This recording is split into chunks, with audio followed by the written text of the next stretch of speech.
Salut tout le monde et bienvenue dans Ginbov, le MOOC sur la gynécologie bovine. Et donc, on s'est arrêté au niveau du 6e module qui porte sur les biotechnologies de reproduction. Et donc, on est dans sa deuxième partie où on va traiter ensemble la biotechnologie de fécondation in vitro. Et donc, on commence cette partie par, premièrement, le principe en fait de cette biotechnologie. Donc, la fécondation in vitro consiste à un nombre d'étapes pour en fait avoir une production d'embryons in vitro.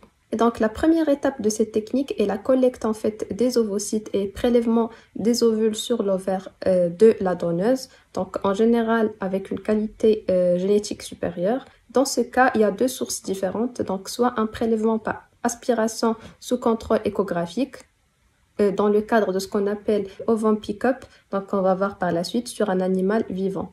Sinon, donc, dans les provenances d'abattoirs après abattage des femelles sur, bien sûr, un animal qui est mort. Donc, les étapes suivantes de la manipulation nécessitent un laboratoire qui est hautement équipé et sous maîtrise sanitaire drastique afin d'éviter toute, bien sûr, introduction d'agents pathogènes dans le processus. Les traitements comprennent en fait la maturation des ovules dans le milieu de maturation, et la fécondation des ovules au microscope ou aussi la mise en présence des deux gamètes en milieu conditionné précis, puis la culture des embryons jusqu'au stade qui est dit blastocyte. Donc la suite du processus est semblable à celui du transfert d'embryons qui est fécondé in vivo. Donc déjà, il faut savoir les intérêts de cette méthode. Pour ce qui est intérêt de la fécondation in vitro, donc cette méthode peut se pratiquer sur des femelles qui sont infertiles ou n'ayant pas répondu à des traitements de superovulation. Et donc, on peut obtenir des descendants de toute femelle, donc quel que soit son état génétique. Le deuxième intérêt, en fait, c'est d'améliorer l'efficacité de la sélection. Donc, ensuite, cette biotechnologie peut se pratiquer tout au long des 3 premiers mois de gestation et donc ne pas interférer avec la conduite de la reproduction des animaux au sein d'un troupeau. Ensuite, et avec cette technique aussi, une vache laitière pourrait donner jusqu'à 20 veaux par an, donc 5 fois plus que le permet la collecte classique après la superovulation. Toutefois, donc, cette biotechnologie ou cette méthode présente beaucoup de limites, notamment la fragilité des embryons à la congélation, une grande variabilité de la réponse à ce traitement, un coût qui est très élevé, une efficacité de production ou un rendement qui est faible, une mise en œuvre aussi très difficile, et puis une proportion plus élevée de perte de veau par rapport à l'insémination artificielle classique.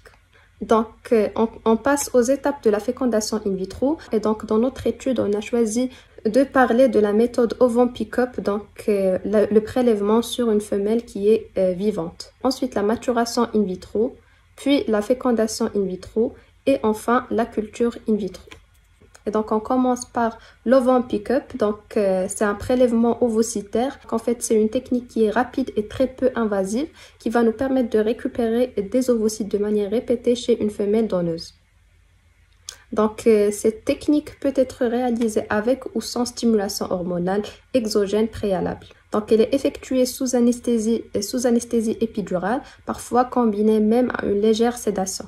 Donc, la technique est sans danger, répétable et plus fiable que la méthode de superovulation et de transfert embryonnaire multiple. Donc, en pratique, l'opération peut être répétée 1 à 2 fois par semaine pendant plusieurs mois sans avoir affecté la fertilité ultérieure des animaux. Et donc, le principe, en fait, c'est de récolter des ovocytes sur une femelle vivante qui est dite donneuse par une ponction qui est éco-guidée des follicules ovariens. Pour le matériel, donc, il nécessite un matériel échographique dans un premier lieu, notamment une sonde habituellement sectorielle ou linéaire. Donc, ensuite, on aura besoin aussi des aiguilles de ponction. On a 4 types d'aiguilles utilisées. Donc, soit une aiguille d'une seule pièce émoussée après usage répété, soit des aiguilles jetables fixées, soit une tubulure métallique ou des aiguilles en silicone pour réduire l'espace mort. Et enfin, on a les aiguilles à double conduit qui vont nous permettre d'injecter du liquide dans la cavité folliculaire. Et donc, ces aiguilles de ponction doivent présenter certaines caractéristiques très essentielles, notamment elles doivent être tranchantes, échogènes, elles doivent avoir un diamètre interne réduit pour éviter toute contamination sanguine. Donc ensuite un diamètre externe qui est plus grand pour augmenter le taux de récupération. Ensuite, on doit avoir aussi pour le rinçage de la cavité folliculaire du PBS, donc du PBS pour augmenter le taux de récupération. Et donc, ça nécessite une aiguille de plus grand diamètre pour allonger le temps de ponction. Et il ne faut pas faire un rinçage sous trop forte pression pour ne pas avoir ce risque de rupture du follicule. Ensuite, on aura aussi besoin de tubulures de connexion, donc qui ont un diamètre supérieur à l'aiguille de ponction pour éviter les turbulences, mais aussi qui sont résistantes au vide d'aspiration. Donc, bien sûr, ces tubulures doivent être rincées au préalable avec du PBS. Pour la pression d'aspiration, donc elle doit être constante et modérée pour éviter la perte des cellules de la granulose. Et donc, des pressions de 25 à 50 mm3 sont optimales pour la fécondation.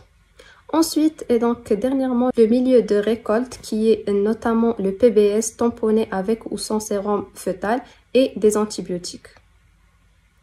On pourrait aussi ajouter à ce milieu de l'héparine pour limiter la coagulation. Pourtant, un contact qui est prolongé avec cette héparine va réduire le potentiel de développement des ovocytes, notamment donc plus d'une heure. On passe à la technique de l'ovum pick-up. Donc, cette technique consiste dans un premier lieu à la préparation de l'animal.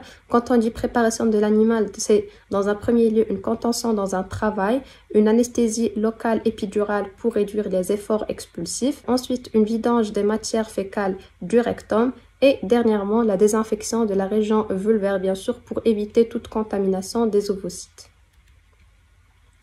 Ensuite, pour la procédure de ponction, donc dans un premier lieu, et la première étape consiste à l'introduction de la sonde échographique par voie, bien sûr, vaginale, guidée avec un guide métallique. Donc ensuite, la deuxième étape, en fait, consiste à la manipulation transrectale de l'ovaire pour le positionner contre la sonde échographique. Ensuite, donc, et troisièmement, la visualisation des follicules sous forme de zones noires anéchogènes, donc qu'on voit sur l'écran, et donc ajustement du follicule à ponctionner sur la ligne de l'aiguille de ponction visible à l'écran. Donc ensuite, la quatrième étape va consister à l'insertion de l'aiguille à travers la paroi vaginale et du follicule. Et donc, les follicules sont ponctionnés à un stade de développement qui est précoce, qui est le follicule tertiaire. Il contient alors l'ovule, entouré de cellules cumulus et aussi de liquide folliculaire qui est présenté ici en blanc. Donc, les deux composants sont importants pour sa maturation. Et donc, l'ovocyte et les cellules du cumulus environnant, ce qu'on appelle le complexe cumulus-ovocyte ou aussi le complexe COC, sont aspirés dans la ligne d'aspiration. Et donc, c'est bien la cinquième étape. Donc, le processus d'inspiration se fait comme suit. L'ovule et ses cellules cumulus dans le follicule sont aspirés.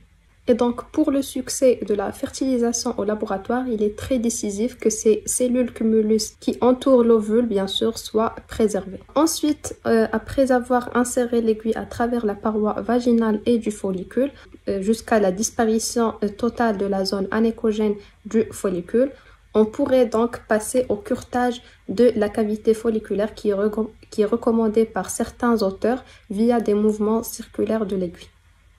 Donc sinon, on passe directement au traitement du contenu prélevé tout en maintenant le contenu dans des tubes de récolte à 35 à 38 degrés Celsius.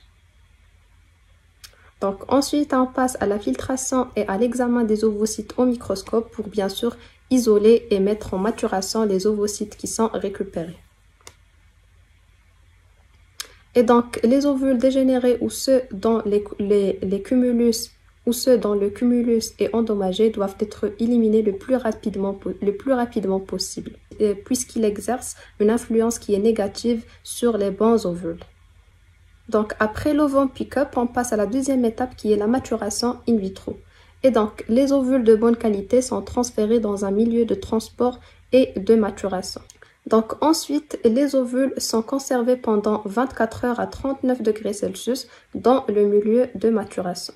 Et donc, ils y mûrissent pour pouvoir ensuite être fécondés. Bien sûr, la température optimale de maturation est de 39 degrés Celsius, aussi bien pour la maturation que pour la fécondation.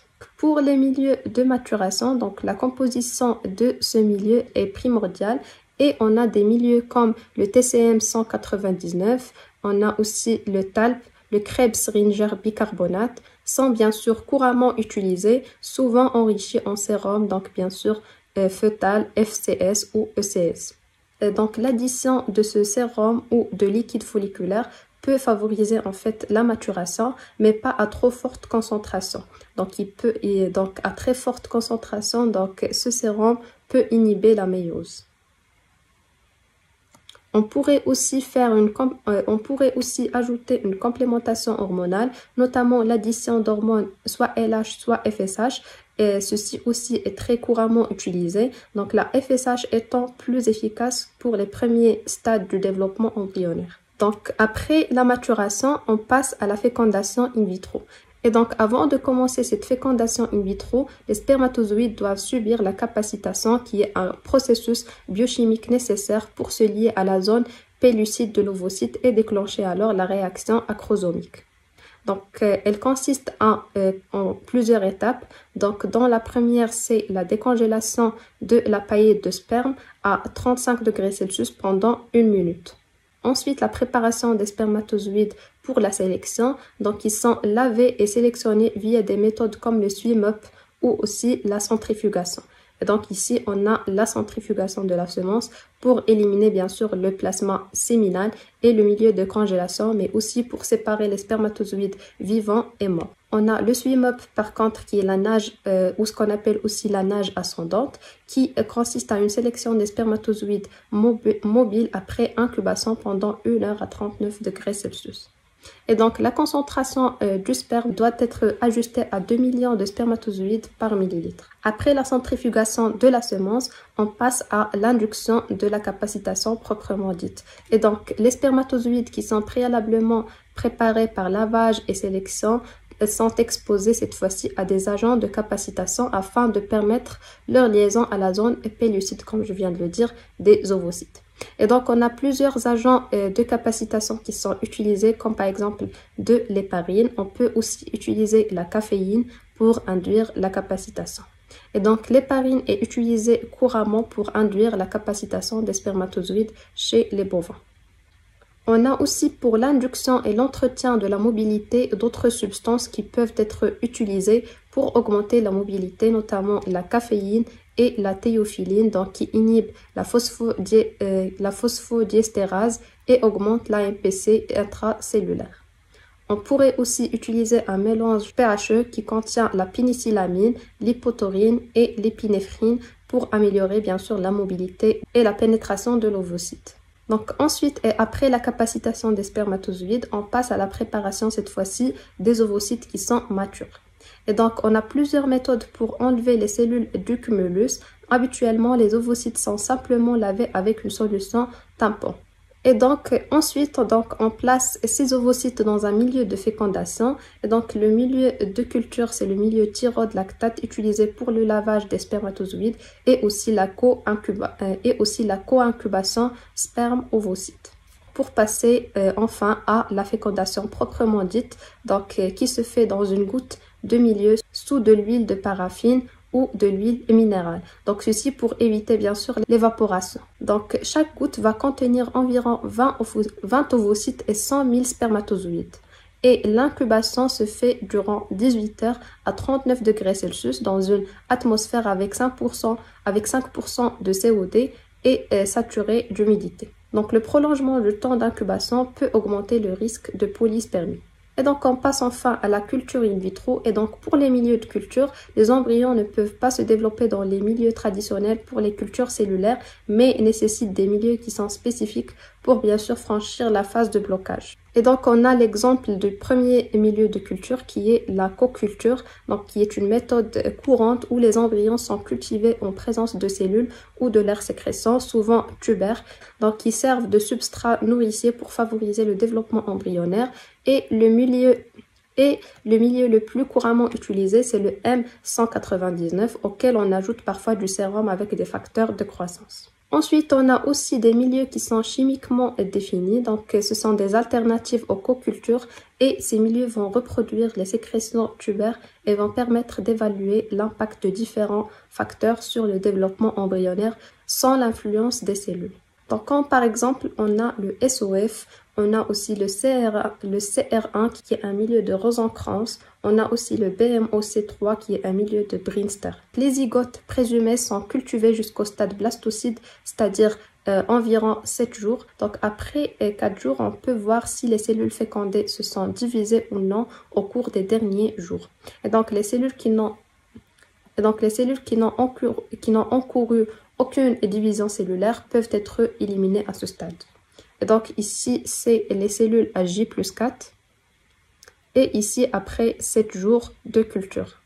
Comme les embryons qui sont issus de la collecte d'embryons conventionnels, les embryons de la fécondation in vitro peuvent être stockés dans l'azote liquide, puis ensuite transférés plus tard chez une receveuse appropriée. Et si les receveuses sont prêtes, les embryons de fécondation in vitro peuvent être transférés à l'état frais, comme pour les embryons conventionnels. On a pour le taux de réussite, 20 à 40% des ovocytes fécondés atteignent le stade transférable. Et donc les embryons in vitro sont encore inférieurs aux embryons in vivo en termes de développement, de métabolisme et aussi de qualité génétique. Donc fin de cette capsule, merci pour votre attention.